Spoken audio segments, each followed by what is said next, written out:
The BBC helped kill Anas al-Sharif. Its reporting will kill more journalists. The media are legitimising the murder of journalists by Israel, and they are doing it because they are racist propagandists for a system of Western colonial control in the Middle East. By Jonathan Cook. How is it possible for a BBC reporter to have made the following obscene observation in his segment on Israel's murder at the weekend of Al Jazeera journalist Anas al-Sharif? There's the question of proportionality. Is it justified to kill 5 journalists when you are only targeting 1?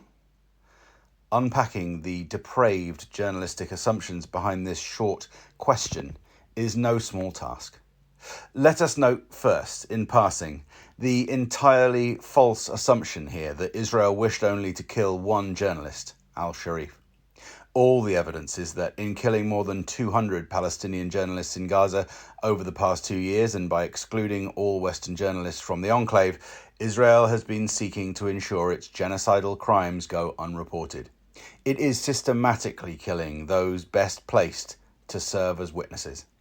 The all-too-obvious reason Israel wiped out the entire Al Jazeera press team at this moment is that the Israeli army is about to invade Gaza City and commit yet more such atrocities. But let us dig a little deeper.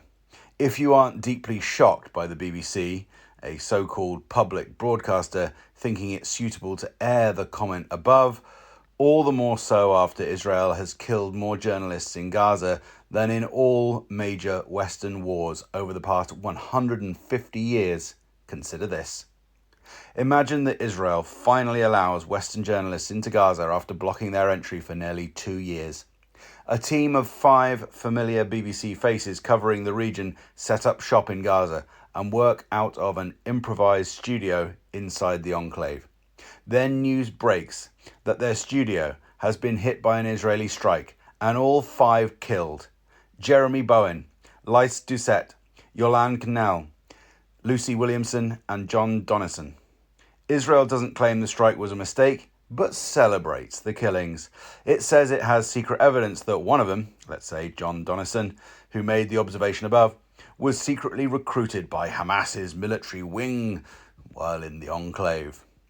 Can we imagine the BBC or any other Western news organisation framing the segment in the following terms? There's the question of proportionality. Is it justified to kill 5 journalists when you're only targeting 1? We all know the answer. The coverage would rightly proceed from the fact that Israel had killed 5 journalists, the latest in a procession of such media workers in violation of international law. The tone would be one of utter indignation. The framing, again rightly, would assume there could be no possible justification for such an attack on civilians.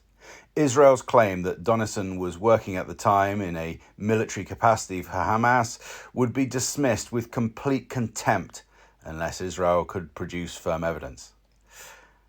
If you find yourself in any way recoiling from this comparison, how can the killing of John Donison be equated with killing al-Sharif? Can I gently suggest that the power of Israeli and Western propaganda has been working its magic on you? Israel's assertion that the award-winning reporter al-Sharif was really a Hamas commander while doing a sideline in journalism for Al Jazeera is no less preposterous than the claim that Donison might be doing the same. For one thing, reporting a genocide as al-Sharif has been doing, especially when hundreds of your colleagues have been picked off by Israel one by one, is more than a full-time job. It is a way of life. Doubtless, though I have less knowledge of such matters, it is the same serving as the commander of a Hamas cell. An army of Israeli drones are spying on the enclave 24 hours a day from Gaza's skies. Someone identified by Israel as a Hamas commander, or even a lowly official, would be under constant surveillance and forced to move in the shadows, living underground as much of the time as possible. Similarly, every Palestinian's phone in Gaza is tapped by Unit 8200, and their calls are stored on Microsoft servers. The idea that al-Sharif could throw in a few hours a day running a guerrilla operation under these conditions, while popping up on camera every few minutes to report on the latest slaughter in Gaza, is so insane. No one, least of all a major news organisation like the BBC, should be dignifying it with an ounce of credibility. After all, if Israel had really identified al-Sharif as a Hamas commander, it would have mountains of intel gathered by its surveillance machine. Instead, it has produced a few flimsy items of evidence that even I could rustle up in minutes using ChatGPT. Again, no one should be citing this as evidence, any more than they would do if it were Donison being smeared. Doing so legitimizes the murder of journalists by Israel. That is exactly what the BBC and the rest of the Western media are doing, and they are doing it because the journalists being killed are Palestinian. They are doing it because they are racist propagandists for a system of Western colonial control in the Middle East. But, you counter, isn't it a fact that al-Sharif had worked in the period before the 7th of October 2023 in the press department of Hamas? And the answer, if true, is so bloody what? Hamas was the governing administration of Gaza. It ran the enclave's public services, schools, hospitals. Its press officers were there to communicate public policy. Donison, Bowen, Doucette, Nell and Williamson work for the British state broadcaster. They work for a state currently breaking the most basic precepts of international law by arming and spying on behalf of another state actively engaged in war crimes, crimes against humanity and genocide. Does that make them legitimate targets for Hamas to kill if they report in Gaza? If your answer is no, then stop peddling a depraved, racist double standard.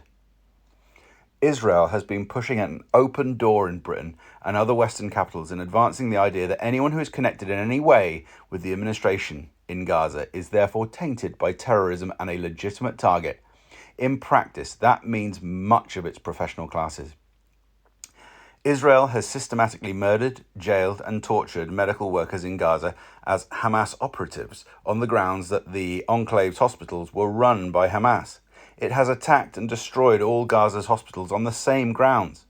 The idea that Israel could destroy Gaza's hospitals initially shocked observers, but Western media like the BBC quickly normalized these crimes against humanity, even as the people of Gaza were left with no medical services in the midst of a saturation bombing campaign by Israel and a mass starvation policy. Israel has been doing the same with Gaza's journalists, implying that any connection with the governing party, however tenuous, justifies murdering them. And Western journalists, like those at the BBC, are going along with this outrageous narrative.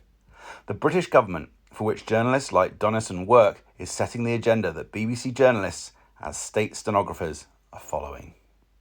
An amendment in 2021 to Britain's Terrorism Act of 2000 means that Hamas's military, political and administrative wings were for the first time treated as indistinguishable.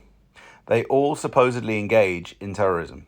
For that reason, showing any kind of support, even expressing an opinion for anything or anyone connected, however tenuously, to Hamas can get you locked up in the UK for up to 14 years. Britain has replicated as domestic policy the obscene logic that Israel has used to destroy Gaza's hospitals, murder its doctors, and kill its journalists. It has now expanded that warped logic to outlaw the direct action group Palestine Action as a terrorist group comparable to Al-Qaeda, and is threatening anyone in Britain who expresses support for Palestine Action's efforts to stop Israel's genocide in Gaza as a supporter of terrorism. In short, the British government and a servile BBC that regurgitates its positions have the blood of al-Sharif and Gaza's other journalists directly on their hands. They helped kill him, and in reporting his murder, they are ensuring more journalists in Gaza will be murdered in the days, weeks, and months to come.